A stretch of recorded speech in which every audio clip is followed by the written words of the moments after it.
There are women that actually think that I have kicked AIDS. Do you know what I mean? That it's gone. Or then you talk to somebody and say, don't tell me that's still around. So how are we going to reach zero by 2030 unless we do something about it? And it's critical at this stage, I think.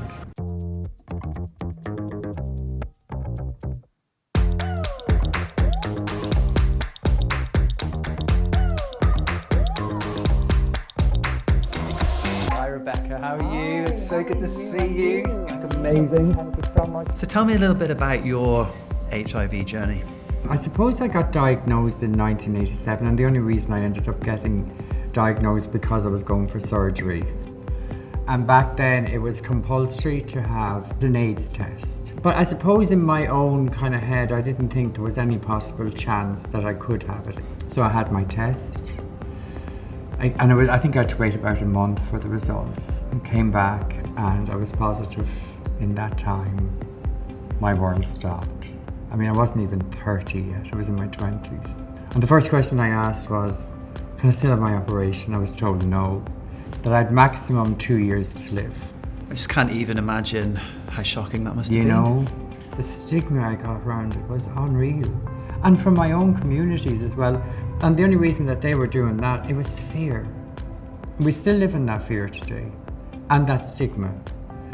And that's why we need to do something, because loads of people start, we get somewhere, and then nothing happens. I was struck by it. People have channeled a lot of the struggle and decided to make it a much more positive experience so that other people can feel confident or supported. Could you just bring a little to life about when that moment was for you and you decided, enough now, this is going to be a different life? Yeah, I think it was probably in 2013.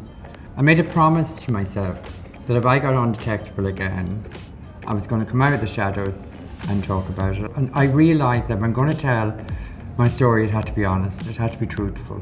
I come from a very strong Irish women. Do you know what I mean? We don't take no. We don't do no. And then I look at it in the sense that I see other trans women, I can understand why they don't want to get HIV tests, because we're already discriminated against just by being trans. Of course. You know, so when you mention HIV, that it's just a big taboo, and taboo to me is even deeper than stigma. There are women that actually think that I have kicked AIDS. Do you know what I mean? That it's gone. Or then you talk to somebody and say, don't tell me that's still around. So how are we going to reach, you know, zero by 2030 unless we do something about it? And it's critical at this stage, I think. That's really the genesis of the HIV in View campaign. We started with the Shutterstock idea a few years ago, where we tried to transform the imagery, if you like, of these negative connotations that we talked about. And then we moved into this next phase, which is really about amplification of the voice, because if you can amplify voices and be authentic and true, as you say, then it breaks down these barriers that we all put up around us every day, don't we? I think the greatest move forward, storytelling. I think it's what gets to people the most, is hearing real life stories, because it's factual, it's real. So see, what more do you think ViiV can do to amplify the voice, especially of trans women and women? At ViiV, we have this mission, which we describe it as to leave no person living with HIV behind. Yeah. And I think about that very, very deeply, and I've been reflecting on it a little bit during our conversation, because you talk about women and trans women. Yeah. And I would say generally in our discussions, we don't talk about women perhaps as much as we should. So what I take away from that is that there's always an ability to learn and consider to do more. And we must do that. And I really have enjoyed listening to what you've had to say, and I really respect and feel privileged that you've been able to do that. You.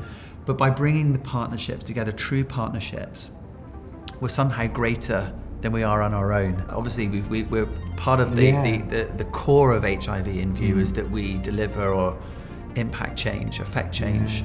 I think if we can, especially if we can empower women to own their own health stuff. Do you know what I mean? And let's definitely keep working together to keep HIV in view. I'm up for that. Bring it on, I say. Thank you so much. Thank you so much.